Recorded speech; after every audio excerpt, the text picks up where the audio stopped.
Hello అందరికీ, నేను మీ Lakshmi Narendra. Welcome to me Lakshmi's ముచ్చట్లు.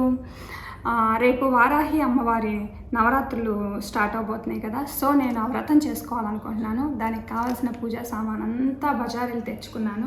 ఒకసారి చూడండి, 5 రకాల ఫ్రూట్స్: దానిమ్మలు, అరటి, బత్తాయి, యాపిల్, 5 కొబ్బరికాయలు, అలానే తమలపాకులు, మొద్దు వక్కలు, విడిపూలు, అమ్మవారి పటానికి వేయటానికి మాల, మల్లెపూల మాల, ఎండు ఖర్జూరం, పసుపు, కుంకుమ, పసుపు కొమ్ములు, ఇంకా అమ్మవారి పీఠం పెట్టాలి కదా. పీఠం పెట్టినప్పుడు పీఠం మీదకి తెల్ల క్లాత్, వైట్ క్లాత్, ఇంకా అన్నిటికన్నా ముఖ్యమైనది వారాహి అమ్మవారి ఫోటో అన్నమాట.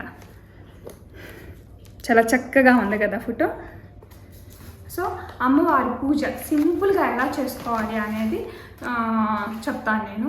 సింపుల్గా అని ఎందుకు అంటున్నానంటే, దీంట్లో నేను కలశం పెట్టుకోవట్లేదు, అఖండ దీపం పెట్టడం లేదు, అలానే అమ్మవారి విగ్రహం కూడా పెట్టలేదు. విగ్రహం పెడితే ఇట్లా మన బొటిన వేలు కన్నా తక్కువగా ఉండేటట్లు 3 అంగుళాల్లో పెట్టాలి.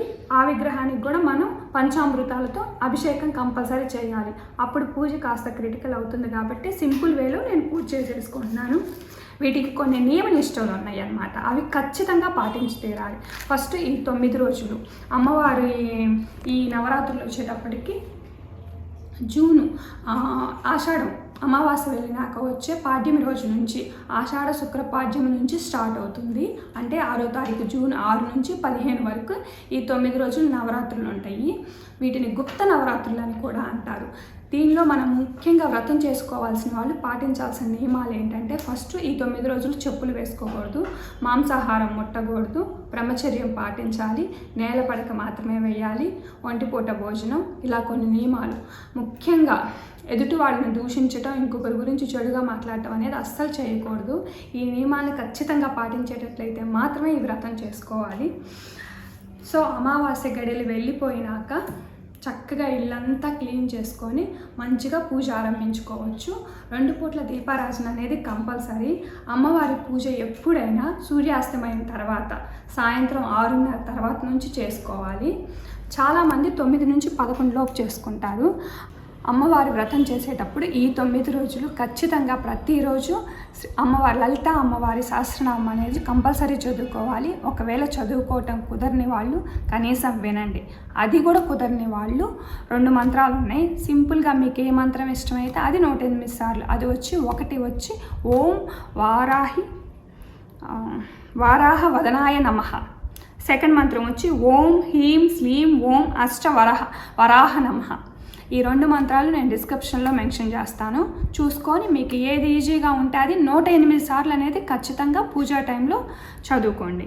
ఇంకొచ్చేటప్పటికి అమ్మవారిని ఏ కోరిక కోరుకోవాల్సిన అవసరం లేదు. కోరుకుంటే కొంతే, కోరుకోకపోతే మనకు సంబంధించిన అన్ని సమస్యల నుంచి ఆవిడ బయటేస్తుంది. ముఖ్యంగా భూ స్థలాలకు సంబంధించి కానీ, ఆస్తి వివాదాలు కానీ, ముఖ్యంగా హెల్త్కి సంబంధించినవి. హెల్త్ అంటే ధన్వంతరి, అశ్విని దేవతలు ఆవిడ రథంలో కొలువై ఉంటారు. సో అందుకని ఆరోగ్య సమస్యలు ఏమన్నా ఉన్నా కూడా మొత్తం పూర్తిగా నిర్మూలన అయిపోతాయి. అమ్మవారికి బెల్లం పానకం చాలా ఇష్టమైన ప్రసాదం. సో 2 పూట్ల బెల్లం పానకం చేయండి. సాయంత్రం మటుకి కంపల్సరీ రైస్తో ప్రసాదాలు చేయాలి. అవేంటి అంటే చక్కెర పొంగలి, దద్దోజనం, చింతపండు పులిహార, లెమన్ రైస్, కట్టె పొంగలి, ఇలాంటివి అన్నమాట. 9 రోజులు 9 పలహారాలు చేయండి. 9 రోజులు పూజ చక్కగా మనస్ఫూర్తిగా ఆమెను కొలుచుకున్నాక 9వ రోజు మనం ఎట్లయితే 9 రోజులు మన ఇంట్లో ఆడపిల్లను ఉంచుకొని పసుపు కుంకాలతో సాగనంపుతామో, అలాగే అమ్మవారికి కూడా మన శక్తి కొలది పసుపు కుంకుమ, చీర, జాకెట్ అనేది పెట్టుకోవాలి. అది పెట్టుకోలేని వాళ్ళు కనీసం జాకెట్ ముక్కైనా పెట్టుకోవాలి. ఈ చీర మనం కూడా వాడుకోవచ్చు. లేదంటే చక్కగా ఒక ముత్తైదువుకి పిలిచి పసుపు కుంకాలతో ఆ చీరను ఆవిడకి పెట్టి ఆవిడనే వారాహి అమ్మవారిగా తలుచుకొని ఆశీర్వచనాలు తీసుకున్నట్లయితే ఈ వ్రతం అనేది పూర్తిగా కంప్లీట్ అవుతుంది. ఓం హ్రీం శ్లీం ఓం వారాహి నమః.